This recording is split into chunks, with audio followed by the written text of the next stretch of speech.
Hey guys, ஹாலிவுட்ல பியூட்டிஃபுல்லான ஆக்ட்ரஸான ஆனா Sofia Robb உங்களுக்கு பிடிக்குமா? Bridge to Terabithia, Race to Witch மவுண்டன்னு சின்ன வயசுலயே நடிப்புல மிரட்டி இருப்பாங்க. தி கேரி டைரி சீரீஸ்ல இவங்களோட இந்த கர்லி ஹேர் ஸ்டைலும் கலர்ஃபுல்லான பேஷனும் வேர்ல்டு லெவல்ல ஃபேமஸ் ஆச்சு.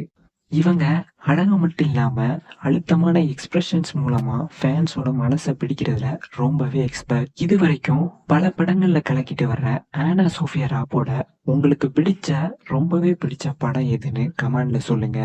இதே மாதிரி அடுத்த வீடியோல பார்க்கலாம். Bye guys. ஹே கைஸ், இந்த பியூட்டிஃபுல்லான ஆக்ட்ரஸ் உங்களுக்கு ஞாபகம் இருக்கா?